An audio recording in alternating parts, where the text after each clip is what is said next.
এত অল্প খাদ্য ভাণ্ডার নিয়ে এই দুর্যোগ মোকাবেলা করা সম্ভব নয়। ইসমুত, তুমি একজন কোষাধ্যক্ষ হিসেবে তোমার উচিত ছিল আরো কর্মতৎপর হওয়া।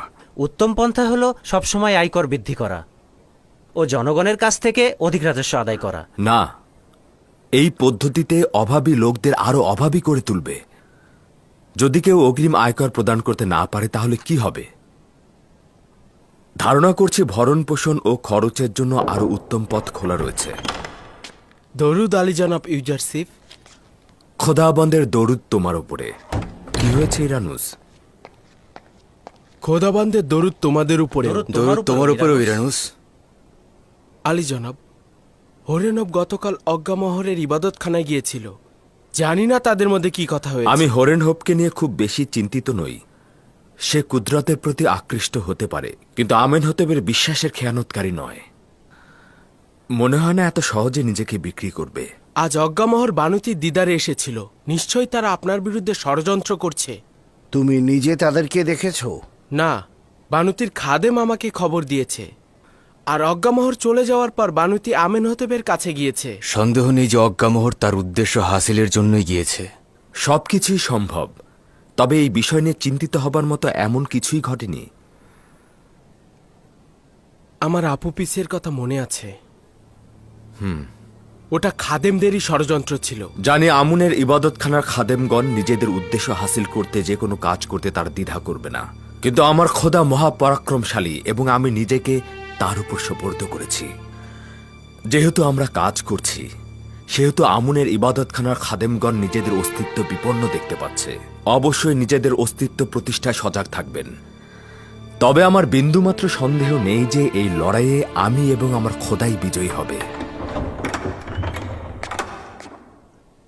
আলী জনাব, বাদশাহ চতুর্থ আমেনহতেব আপনাকে তলব করেছেন। ঠিক আছে, তুমি যাও, আমি এক্ষুনি আসছি। যদিও বানুতি আমাকে গালমন্দ ও মিথ্যাচার করেছে, কিন্তু তারপরও বলবো চিন্তার কারণ নেই। আজ নিরিফার কোপ্তার সাথে দেখা হয়েছিল, সে কিন্তু পুরনো শত্রুতা ভোলেনি।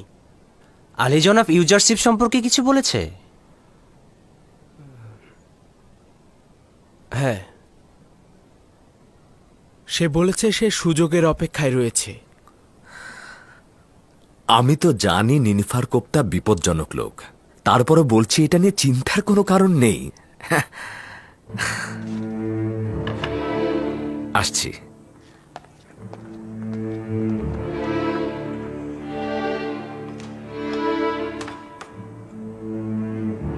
আলী জনাব ইউজারশিপ প্রবেশের অনুমতি চাইছে।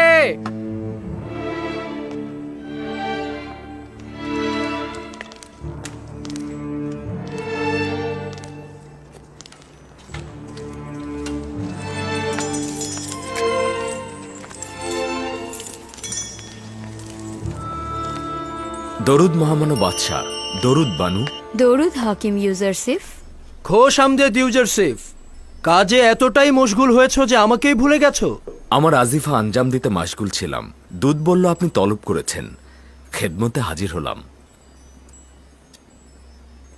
সর্বশেষ যে পদক্ষেপ নেওয়া হয়েছে সেগুলো সম্পর্কে জানতে চাচ্ছিলাম। সেগুলো এখনো পুরোপুরি কার্যকর হয়নি মহামান্য বাদশাহ। আমাদের তথ্য সংগ্রহ এখনো পরিপূর্ণ হয়নি। এখন পদক্ষেপে ফায়দা হবে না। আগে জানা উচিত মিশরের জনসংখ্যা কত, নারী এবং পুরুষের সংখ্যা কত, বড় এবং ছোট মিলিয়ে কতজন, এবং এই সংখ্যা শহরে কেমন, কতজন শহরে বাস করে আর কতজন গ্রামে বাস করে, কতজন কৃষি কাজ করে, কি পরিমাণ জমি কৃষিকাজে ব্যবহৃত হয় এবং সেটা কোন অঞ্চলের। এগুলো জানার পরে পরিপূর্ণ পদক্ষেপ নিতে পারব। চাষাবাদযোগ্য জমিগুলো নীলনদের আশেপাশেই রয়েছে। এটা পরিমাপ করা খুব বেশি মুশকিল নয়। আসলে যে জমিগুলোর পাশে জলধারা রয়েছে তার সবগুলি চাষাবাদযোগ্য।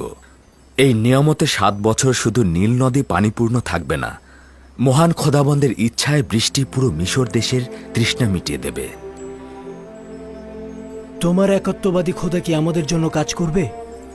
মিশরের জন্য কি 7 বছর বৃষ্টি ঝরাবে? এতে করে সমগ্র মিশর চাষাবাদের উপযোগী হয়ে উঠবে। আমাদের উচিত সমস্ত কৃষককে বলা যতটুকু সম্ভব গমের চাষাবাদ করতে। আমরা তাদের চাহিদার অতিরিক্ত অংশ উপযুক্ত মূল্য দিয়ে মিশরের হুকুমতের জন্য ক্রয় করব। গম কেনার এ সকল পুঁজি কোথা থেকে সংগ্রহ করব? প্রথমত কর আরোপের অব্যাহতি থেকে, এবং দ্বিতীয়ত জমির মূল্যে গম ক্রয়ের মাধ্যম হতে। যে যতটুকু গম মিশরের হুকুমতে জমা রাখবে সে ঠিক ততটুকু জমি পাবে এবং সেখানে কাজ করবে। এই জমিগুলো ইতিহাসের ধারাবাহিকতায় হুকুমতের পৃষ্ঠপোষকতা করেছে এবং মিশরের বাদশাদের ক্ষমতার জিম্মেদার হয়েছে। ওগুলো দান করে দেওয়া কি ঠিক হবে? তাদেরকে জমি হস্তান্তর করলে আমাদের হুকুমত দুর্বল হয়ে যাবে। আপনার কিন্তু উচিত আমুনের ইবাদতখানার সকল ধন সম্পদের উপর মালিকানা প্রতিষ্ঠিত করা। 3000 বছর অতিক্রান্ত হয়েছে, অথচ এখনো কেউ আমুনের ধন সম্পদ খাদেমদের কাছ থেকে উদ্ধার করতে পারেনি। আমরা কারো কাছ থেকে জোর করে কোনো কিছু গ্রহণ করব না, তারা নিজেরা হস্তান্তর করবে।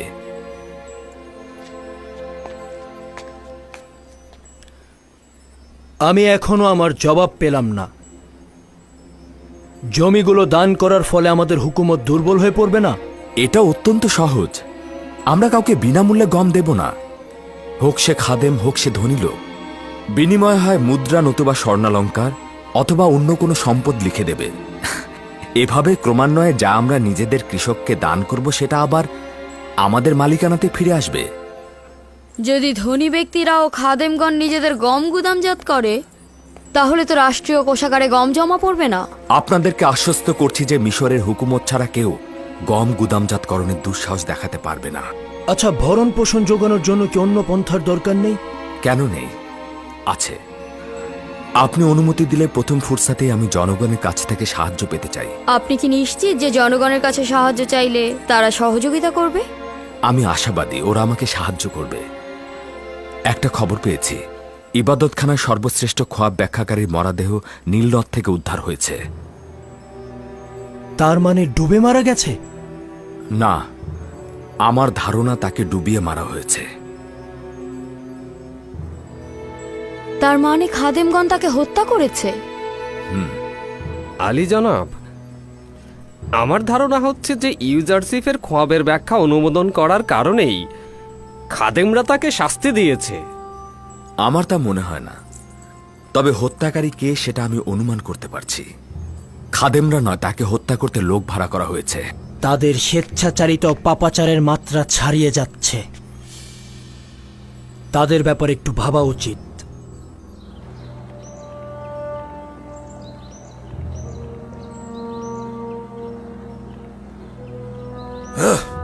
জনগণ একজন কাফেরের খেলনা বস্তুতে পরিণত হয়েছে। একজন বাদশাহ তার খোয়াবের অন্বেষণ করতে গিয়ে সাধারণ জনগণের উপর কি দুঃস্বপ্নই না ডেকে আনছেন।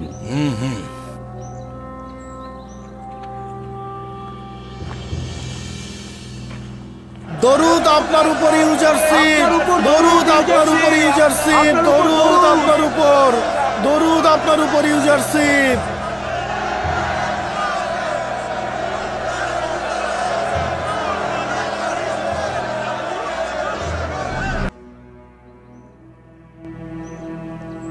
মিশরের জনগণের মহান খোদার নামে এবং সেই খোদার নামে যিনি মিশর ও মিশরের জনগণকে সৃষ্টি করেছেন তার স্মরণে শুরু করছি।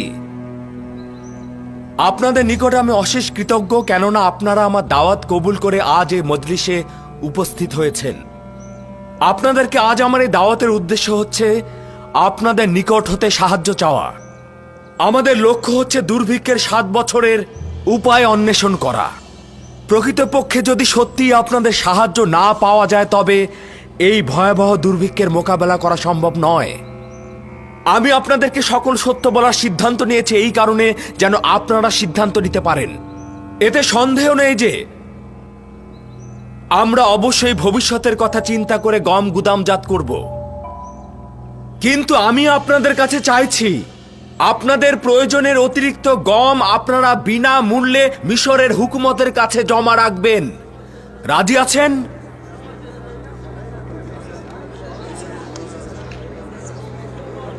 আমরা বুঝতে পারছি যে এটা একটা চালাকি। কেন আমাদের কষ্টের ফসল রাষ্ট্রের কোষাগারে দেব? শুনে রাখো, আমি আমার এক মুঠো গমও কাউকে দেব না।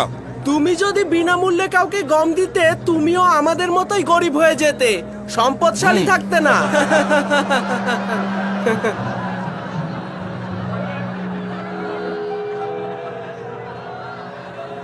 আমি জানি রাষ্ট্রের উচিত গম দেবনের বিনিময়ে ক্রয় করা, কিন্তু এই বিশাল পরিমাণ অর্থ রাষ্ট্রের নেই। রাষ্ট্রের রয়েছে বিশাল জমি, তাই আমরা জমি বিনিময়ের মাধ্যমে আপনাদের কাছ থেকে গম ক্রয় করব। আজ আমি এসেছি আপনাদের সাথে পরামর্শ করতে। গুদাম ঘরগুলো কিভাবে বানাবো, শ্রমিক কিংবা মজুর, কারিগর কিংবা দায়িত্ব পালনকারী অথবা প্রতিনিধিকারী, তাদের বেতন ভাতা আমরা কোথা থেকে জোগাড় করব? আর যে সকল কৃষক নিজেদের জমিতে ফসল করবেন তাদের কাছ থেকে কোন হারে গম ক্রয় করব?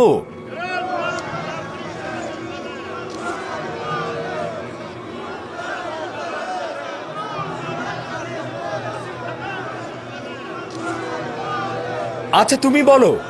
এর আগে কোনো হুকুমতি সঞ্চয় ও জমা করেনি। মিশরের হুকুমত কোনোদিন এই কথা ভেবে দেখেনি, কিন্তু সামনে যেহেতু একটি বড় বিপর্যয় আসছে, তাই সেই বিপর্যয় মোকাবেলার জন্য আমাদেরকে প্রস্তুত থাকতে হবে। আর এতে কোনো সন্দেহ নেই যে আপনাদের সাহায্য সহযোগিতা ছাড়া আমাদের আর কোনো পথ নেই। আপনারা কি এতে রাজি আছেন যে এই মৃত্যু ও অভাব থেকে নিজেদেরকে নাজাত দিয়ে একে অপরের সাথে কাজ করতে? এটা তো বোঝাই যাচ্ছে নিজেদের নাজাতের জন্য তালাশের দরকার।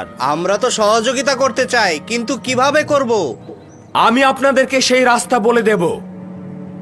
আমি প্রথমে যে বিষয়ে কথা বলতে চাই সেটা হচ্ছে কর। মিশরের অভিজাত ও ধনী সম্প্রদায় প্রতি বছর তাদের নিজেদের আয়ের একটি অংশ আয়কর হিসেবে মিশরের হুকুমতকে দিতে বাধ্য থাকেন। আমরা তাদের আয়কর কিছুটা মওকুফ করব, যারা তাদের আয়কর নির্দিষ্ট সময়ের পূর্বেই প্রদান করবেন, এবং যারা বিগত 4 বছরের আয়কর প্রদান করবেন তাদেরকে 2 বছরের আয়কর মওকুফ করে দেওয়া হবে। এবং কেউ যদি আগামী 7 বছরের কর অগ্রিম প্রদান করেন তবে পরবর্তী 14 বছরের কর তার মওকুফ হয়ে যাবে। আরে এটা তো খুবই ভালো প্রস্তাব। আমরা 7 বছর পূর্বেই আমাদের সব আয়কর দিয়ে দেব। এটি তো আমাদের জন্য লাভজনক। 7 বছর আয়কর দিতে হবে না। হুকুমতের জন্য লাভজনক, এবং এটা দ্বারা মুশকিলও আসান হবে। আরেকটি পন্থা অবশ্য রয়েছে, ফেরাউন বা পূর্ববর্তী রাষ্ট্রনায়কদের পন্থা অবলম্বন করা।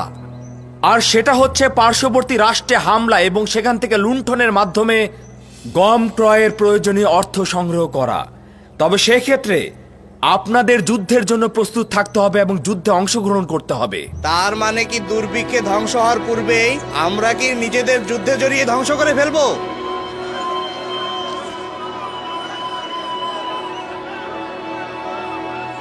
খুবই ভালো কথা, আপনারা শান্ত হন।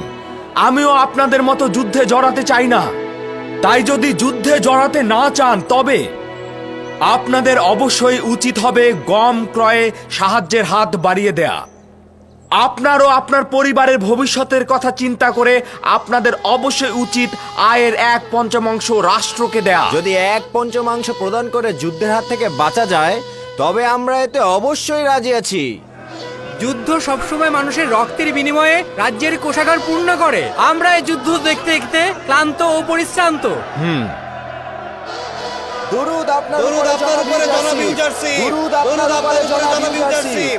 দুরূদ আপনার উপরে জনাব ইউজারশিপ।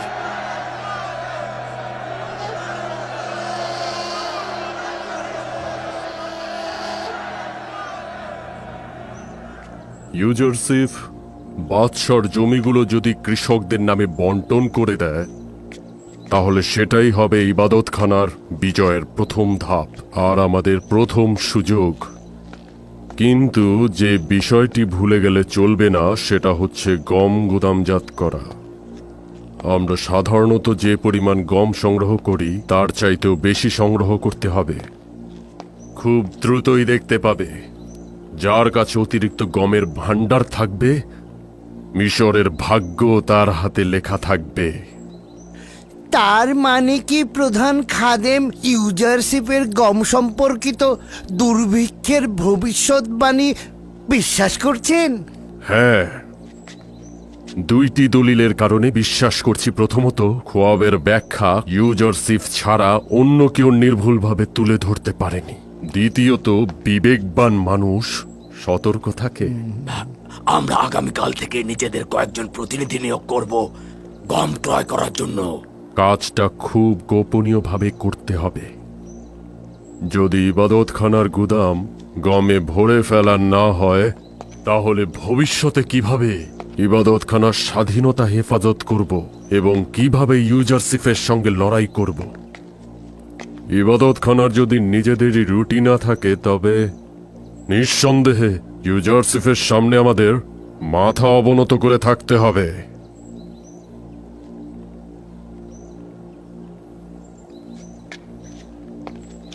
তুমি থাকো।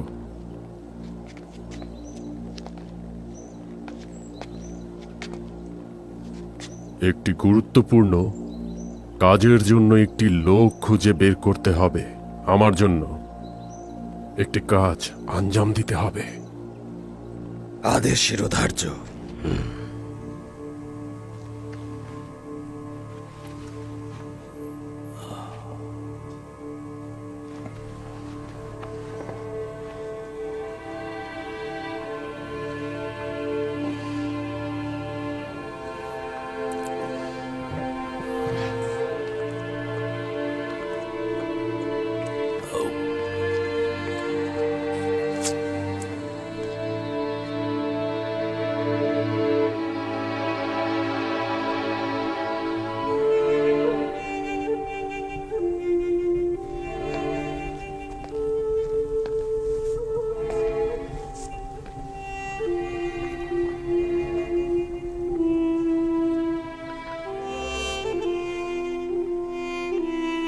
জানি এখন অনেক দেরি হয়ে গিয়েছে, কিন্তু আপনার কাছে ক্ষমা চাইছি। আমি একজন ভালো সহধর্মিণী ছিলাম না।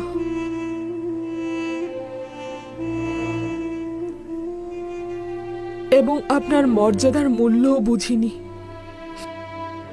কিন্তু আপনি সব সময় মহান ছিলেন। এখন এই জীবনের শেষ মুহূর্তে আমাকে ক্ষমা করুন। আমি অনেক অন্যায় করেছি, আমাকে ক্ষমা করে দেবেন। তুমি আর আমি, আমরা দুজনেই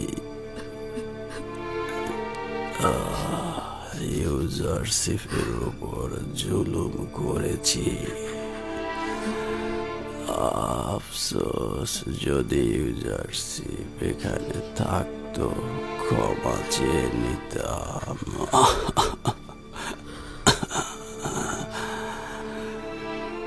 কি এমন হতো যদি ইউজারশিপের খোদার উপর আনতাম? এখন বুঝতে পারছি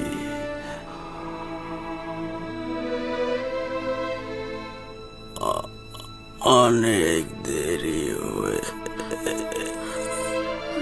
গেছে।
জনাব পুতিফারে রাজমহলের নিরাপত্তা সেনাপতি জনাব রুদামুন প্রবেশের অনুমতি চাইছে।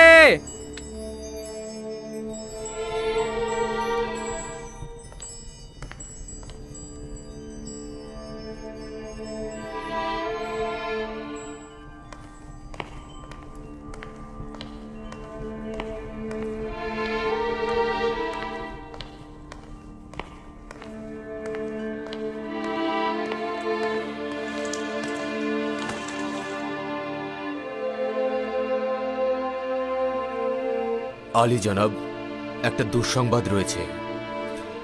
মিশরের প্রধান সিপাহসালার আজিজে মিশর জনাব পুতিফার এই অবিনশ্বর পৃথিবী ত্যাগ করেছেন এবং পশ্চিমের পৃথিবীতে যাত্রা করেছেন।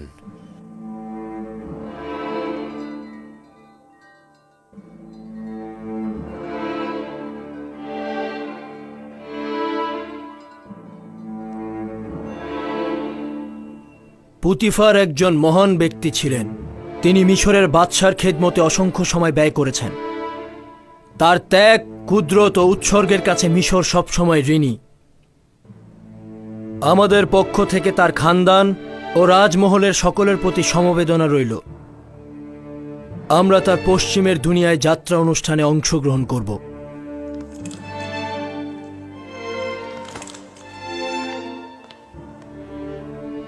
মিশরের ঐতিহ্যবাহী রীতিনীতি অনুযায়ী তোমার উচিত পুতিফারের অন্ত্যেষ্টিক্রিয়া অনুষ্ঠানে তার উত্তরাধিকারী নির্বাচন করা। অন্ত্যেষ্টিক্রিয়া অনুষ্ঠানে আমার সিদ্ধান্ত জানাবো। আমার দৃষ্টিতে হোরেন হোব পুতিফারের স্থানে সর্বাধিক উপযুক্ত হবে। তার জন্য যথোপযুক্ত জায়গা নির্দিষ্ট করে রেখেছি। আজই যে মিশর পদ থেকে নিচু পদে তাকে মানায় না। আমার পালকি প্রস্তুত করতে বলো, অন্ত্যেষ্টিক্রিয়ায় যাব।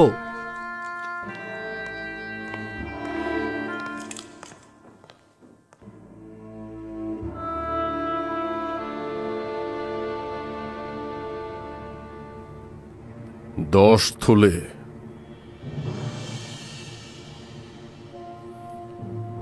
তার মানে 10,000 দেবন। এটা কিন্তু কম সম্পদ নয়। হ্যাঁ, কম নয়, তবে ইউজারশিপের জন্য আমি আরো অন্তত 10 গুণ বেশি চাই। এর চাইতে কম হলে অন্য কাউকে দিয়ে করান, আমাকে দিয়ে সম্ভব নয়। আলী জনাব, আলী জনাব, আলী জনাব, অজ্ঞামোহরের জন্য একটা ভালো খবর এনেছি।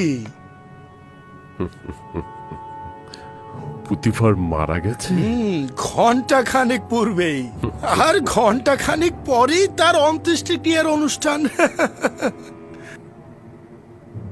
আপাতত একটু থামো। পূর্ব থেকেই আমি হত্যার বিরোধী ছিলাম, কিন্তু এখন আর পথ নেই। হত্যাই হচ্ছে সর্বশেষ পদক্ষেপ। আজ পুতিফারের অন্ত্যেষ্টিক্রিয়ায় আমেনহোতেব অবশ্যই তার উত্তরাধিকারী নির্বাচন করবে, এবং যদি ইউজারশিপ ব্যতীত অন্য কেউ হয় তবে সেটা ইউজারশিপের জন্য অপমানজনক হবে। এবং যদি ইউজারশিপ তার স্থানে নির্বাচিত হয়, সেক্ষেত্রে আমাদের দৃঢ় চেতনার পদক্ষেপ এখনো বাকি আছে। ইউজারশিপকে অবশ্যই খতম করা উচিত। বাধ্য না হওয়া পর্যন্ত এই কাজ করা যাবে না।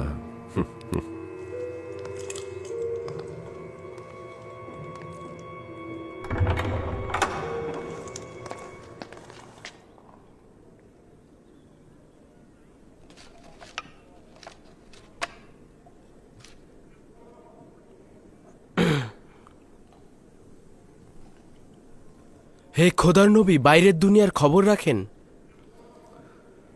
আলী জনাব পুতিফার দুনিয়া ত্যাগ করে পশ্চিমের জগতে চলে গেছেন। হ্যাঁ, পুতিফার মারা গেছেন। আজ শহরের গণ্যমান্য ব্যক্তিরা তার অন্ত্যেষ্টিক্রিয়ায় অংশগ্রহণ করবেন।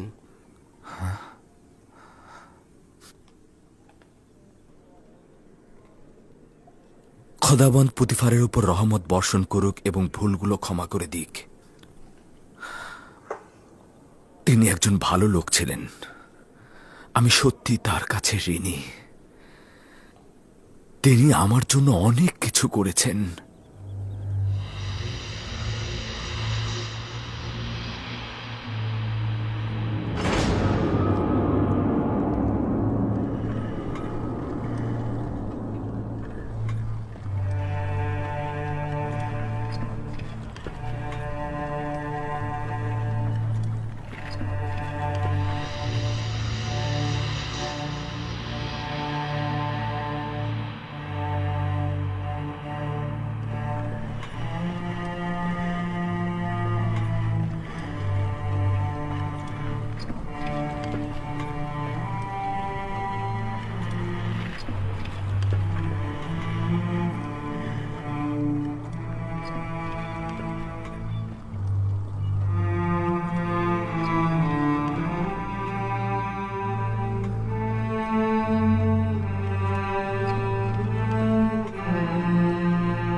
বীর ও সাহসী সেনাপতি। বিভিন্ন যুদ্ধে সে পুতিফারের ডান হাত ছিল। পরাজয় কি সে তা জানে না। সে তার বীরত্ব দিয়ে অনেক যুদ্ধের ভাগ্য পরিবর্তন করেছে। আমেনহোতেবের উচিত পুতিফারের জায়গায় হরেনহোপকে নির্বাচিত করা। জনাব হরেনহোপ পুতিফারের উত্তরসূরি হিসাবে সর্বোৎকৃষ্ট হবে। কিন্তু আমি তার নির্বাচিত হওয়া নিয়ে সন্দেহ পোষণ করছি। জনাব আমেনহোতেবের পছন্দের তালিকায় তো ইউজারশিপ রয়েছে।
পুতিফার অত্যন্ত মেধাবী, চৌকস সেনাপতি এবং পরামর্শদানকারী ছিলেন। আমি তার বিগত 40 বছরে খেদমতের কথা স্মরণ করছি। তিনি ছিলেন আজিজে মিশর, মিশরের অর্থমন্ত্রী এবং প্রধান সেনাপতির দায়িত্ব দক্ষতার সঙ্গে পালন করেছেন। আমার পিতা তৃতীয় আমেনহোতেব এবং মিশর দেশের জন্য তার অতুলনীয় খেদমত ভুলে যাবার মতো নয়। আমি তার পরবর্তী জাহানের চিরন্তন শান্তি ও চিরজীবী জিন্দেগি কামনা করছি এবং যেহেতু জিন্দেগির শেষ দিন পর্যন্ত তার সেবা থেকে বঞ্চিত হচ্ছি, তাই আমি অত্যন্ত দুঃখ ভারাক্রান্ত।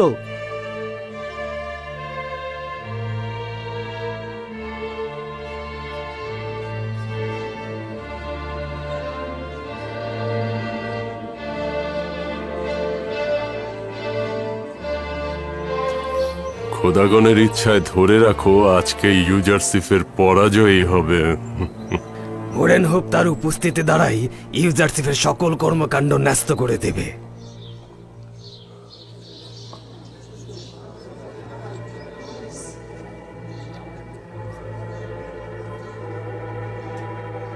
মিশরের প্রাচীন রীতিনীতি অনুযায়ী পুতিফারের অন্ত্যেষ্টিক্রিয়া অনুষ্ঠানে আমি অবশ্যই তার উত্তরাধিকারী নির্বাচন করব।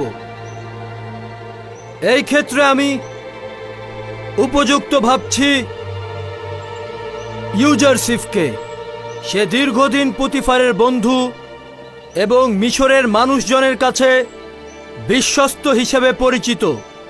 আমি আজ থেকে ইউজারশিপকে পুতিফারের জায়গায় নিযুক্ত করলাম এবং তাকে আজিজে মিশর খেতাবে ভূষিত করছি এবং হরেনহোপের অসামান্য বীরত্ব এবং সাহসিকতার স্বীকৃতিস্বরূপ লস্কর বাহিনীর প্রধান হিসাবে নিয়োগ করছি।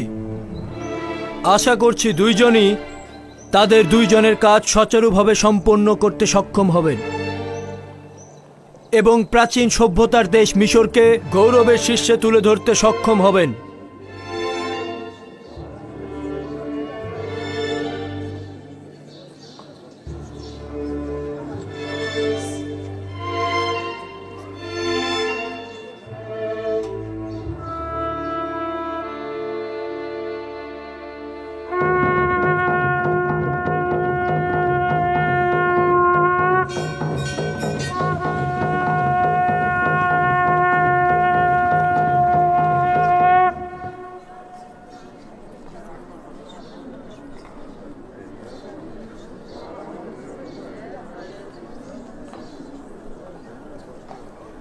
ইউজারশিপ একজন ভিনদেশী, কিন্তু হরেনহোপ এই মাটিরই সন্তান।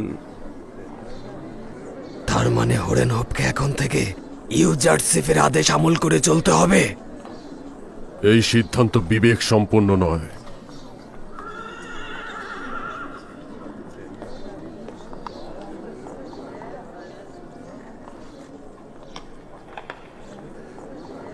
এরা নিজেদের স্বার্থ হাসিলের জন্য এখানে এসেছেন। জনাব পুতিফারের অন্ত্যেষ্টিক্রিয়ার সঙ্গে এদের কোনো সম্পর্ক নেই।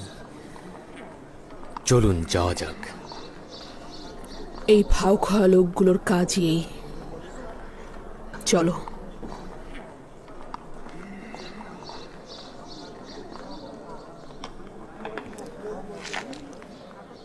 রওনা হও।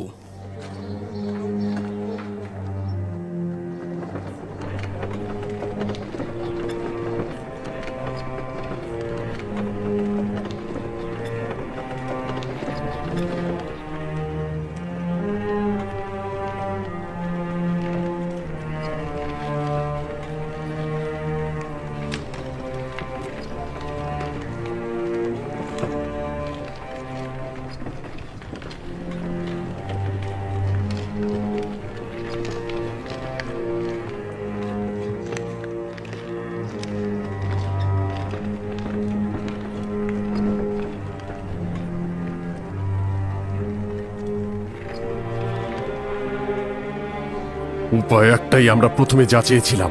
নীলিফার কোপ্তাকে খবর দাও।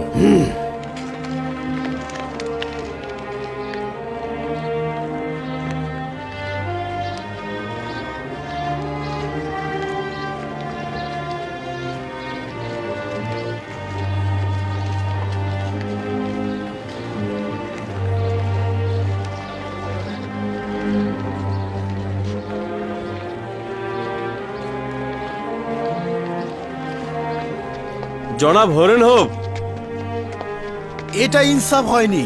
জনাব পুতিফারের উত্তরসূরি হবার যোগ্যতা শুধু আপনারই রয়েছে। সম্ভবত আপনার কথা সত্যি হয়ে থাকতে পারে, কিন্তু আমি একজন সামরিক বাহিনীর লোক। কৃষি ও অর্থ মন্ত্রণালয় সম্পর্কে আমার কোনো অভিজ্ঞতা নেই। অতএব স্বীকার করে নেওয়া উচিত আমেনহোতেব আমার জন্য সর্বশ্রেষ্ঠ জায়গাটাই ঠিক কি বলছেন আপনি? আপনি তো মিশরের লস্কর বাহিনীর প্রধান। আপনার অভিজ্ঞতা অনেকের চাইতেই বেশি। আপনারা ভালো থাকবেন। তারই এই পদের যোগ্যতা ছিল।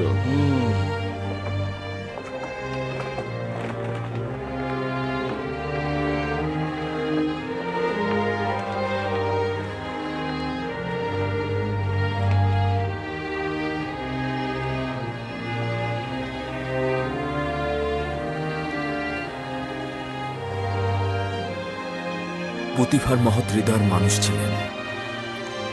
খোদা তাআলার রহমত বর্ষিত হোক তার উপর। কিন্তু আপনি তো তার কারণে অনেক কষ্ট যন্ত্রণা ভোগ করেছেন। তারপরও আমি তাকে সম্মান করি এবং তার উপর আমার কোনো বিদ্বেষ নেই।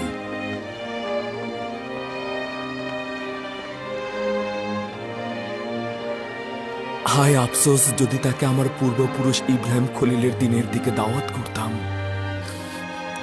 খোদাবন তাকে ক্ষমা করুক এবং নিজের বন্ধুর ন্যায় রহমত ও দয়ার চাদরে ঢেকে রাখুক।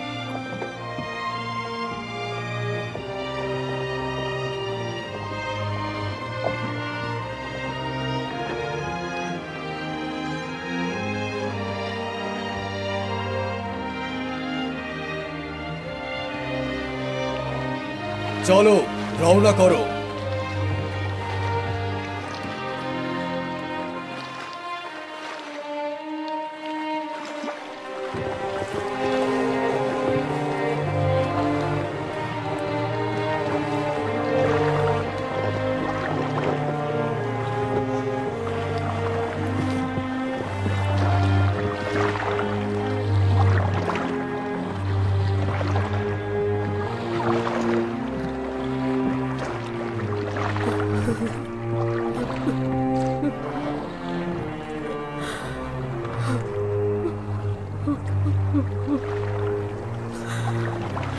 এ কান্নার ব্যথা তোর হৃদয়ের কি ফায়দা?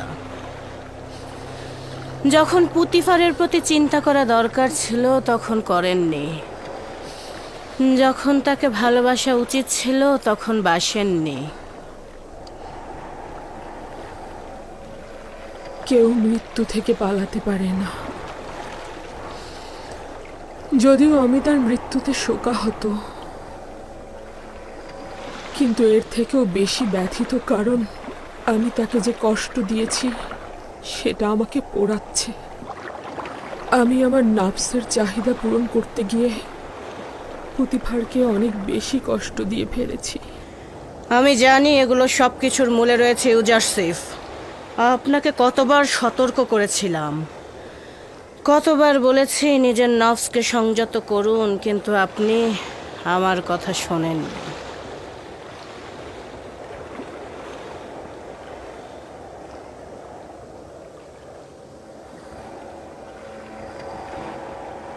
না, ইউজারসিফের কোনো রকম কোনো দোষ নেই। আমি তার বিরুদ্ধে ষড়যন্ত্র করেছিলাম। আমি গুনাহগার। পুতিফারের সাথে যেমন বদ আচরণ করেছিলাম, ইউজারসিফের সাথেও।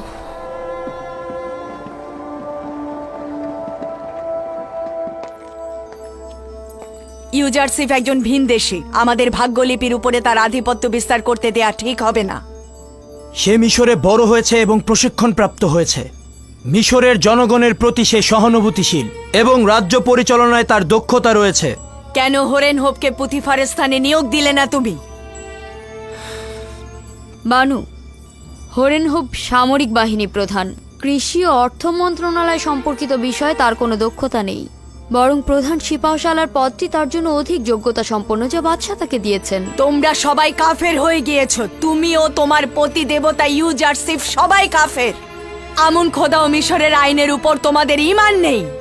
সবাই মিলে খাদেম ও ইবাদতখানার বিরুদ্ধে ঐক্যবদ্ধ হয়েছে। মিশর আলী জনাব ইউজারসিফ প্রবেশ করছেন।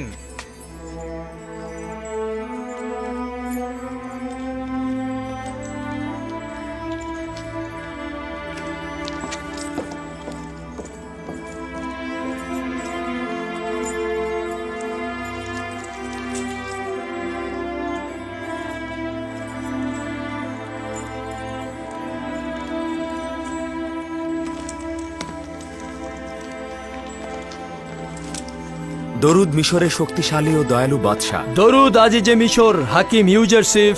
দরুদ। মহামান্য বাদশার কাছে শুকরিয়া জ্ঞাপন করছি এই অধমকে পুতিফারে উত্তরসূরি নির্বাচিত করার জন্য। খোদাবান যখন আপনাকে রিসালাতের কঠিন দায়িত্ব পালনের জন্য নির্বাচন করেছেন, আমি কিভাবে আপনাকে ব্যতীত মিশরের অর্থমন্ত্রী নির্বাচন করতাম? আপনার এর চাইতেও যোগ্যতা রয়েছে। আপনি আমার নিকট প্রজ্ঞাবানদের পরিচালক, জ্ঞানী, বিশ্বাসী ও বিশ্বস্ত। মিশরের অর্থমন্ত্রীর ভবিষ্যতের অনাগত লড়াইয়ের জন্য আপনার চাইতে ভালো আর কাকেই নির্বাচন করতাম? আমার মহামান্য বাদশার অসীম দয়ার প্রতি কৃতজ্ঞতা জ্ঞাপন করছি এবং ওয়াদা করছি আপনার বিশ্বাসের যথার্থ মর্যাদা আমি রাখতে পারব।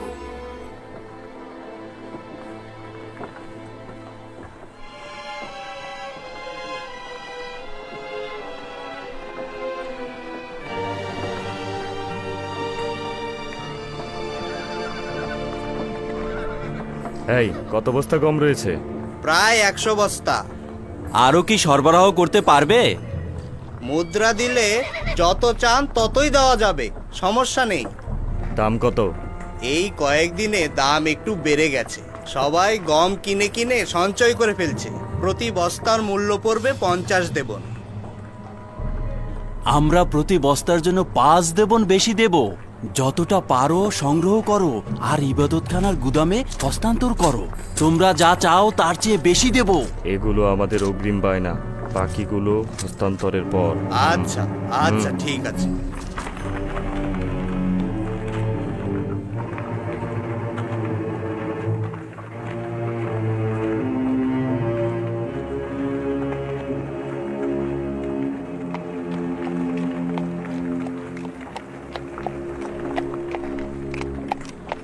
আজ আমরা একটি বড় ধরনের গম লেনদেন পর্যবেক্ষণ করেছি। খাদেমগণও গম গুদামজাত করতে চাইছে। আর ধনী ব্যক্তিরাও অধিক মুনাফা লুটতে চাইছে। তাহলে হরেন হোপ কি করছে? কেন সুযোগ সন্ধানী মুনাফাখোরদের বিরুদ্ধে পদক্ষেপ নিচ্ছে না? আমার মনে হয় তারা খুব ভালোভাবে উপলব্ধি করছে যে ভবিষ্যতে যুদ্ধ হবে, এবং সেটা গম নিয়ে যুদ্ধ। কিন্তু আমি এদের গুদামজাতকরণে চিন্তিত নই। খাদেমগণ ও ধনী ব্যক্তিগণ এই গুদামজাতকরণের মাধ্যমে নিজেদের পরাজয় ডেকে আনছেন। এই অবস্থায় আমরাও যদি সঠিকভাবে গুদামজাতকরণ করতে পারি তবে তাদের পরাজয় নিশ্চিত। স্বীকার করতে বাধ্য হচ্ছি যে আপনার উদ্দেশ্য সঠিকভাবে বুঝতে পারছি না। গম গুদামজাত করার মাধ্যমে কিভাবে খাদেমদের পরাজয় ডেকে আনবেন এবং কিভাবে আমাদের সফলতা ও বিজয় নিশ্চিত করবেন? কিভাবে গুদামজাত করছি এটাই মূল বিষয়। তারা যে প্রক্রিয়ায় গম সংরক্ষণ করছেন তাতে 2 বছরের বেশি টিকে থাকা সম্ভব নয়। তাদের গম পচে নষ্ট হয়ে যাবে, কিন্তু আমরা আমাদের পদ্ধতিতে এই গমকে 7 বছর সতেজ রাখতে পারবো। ইউজারসিফ এমনভাবেই কথা বলে যেন আমাদের বিশ্বাস বৃদ্ধি পায় ও দ্বিধাগ্রস্ত দূর হয়ে যায়। আর এই গম সংরক্ষণের রহস্যটা কি তা কিন্তু আমি এখনো কাউকে বলিনি। আমি এই রহস্য আমার খোদার কাছ থেকে শিখেছি। যদি মহামান্য বাদশাহ জোরাজুরি করেন তবে অবশ্যই আমি বলতে বাধ্য। তবে আমি চাই যে এই বিষয়টি আমার কাছেই গোপন থাকুক। আমার উপর বিশ্বাস রাখুন। আমি তোমার প্রতি পূর্ণ বিশ্বাস রাখছি। যদি কল্যাণ মনে না করো তবে বলার দরকার নেই। আমার আশা ইবাদতখানার প্রভুদের পরাজয়, আমুনের ধ্বংস এবং খাদেমদের আইনের পরিসমাপ্তি। মহামান্য বাদশাহ, আমি আপনাকে নিশ্চয়তা দিচ্ছি যে দুর্ভিক্ষ ও শুষ্ক মৌসুমের শুরুতেই এই আমুনের খাদেমদের পরাজয় অবশ্যই হবে।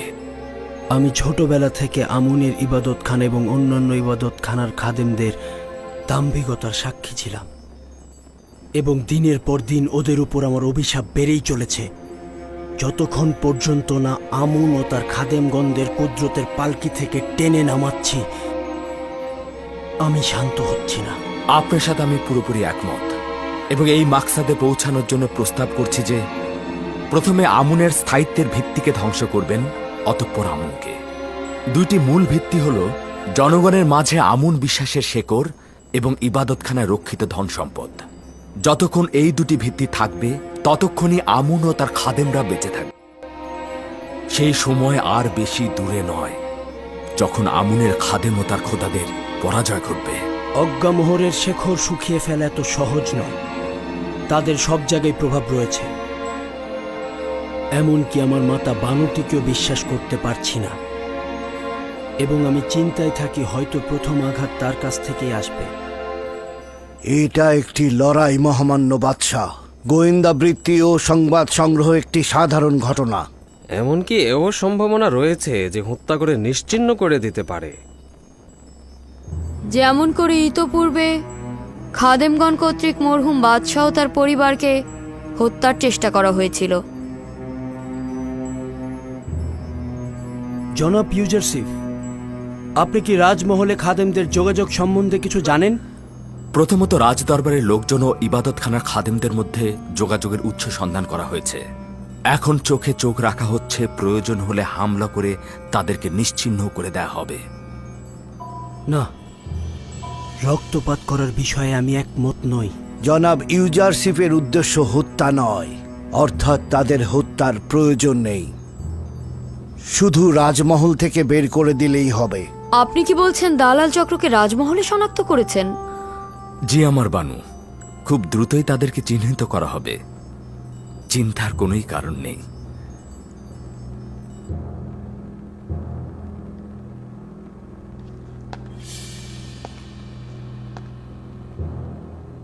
যখন সে রাজ দরবার থেকে বের হবে, নীলিফার তাকে খবর দিয়ে দেবে। তোকে আমি কোথায় পাবো? আমি সব সময় রাজ দরবারের আশেপাশেই থাকবো। চোখ ঘুরালেই আমাকে দেখতে পাবেন। উপযুক্ত ফুসতে কাজটা সেরে ফেলবি, ঠিক আছে? চিন্তা করার কিছুই নেই, বাকি কাজটা আমার। ভুলে যেও না, আমরা কিন্তু একে অপরকে একদমই চিনি না। নিশ্চিন্তে থাকতে পারেন আলী জনাব।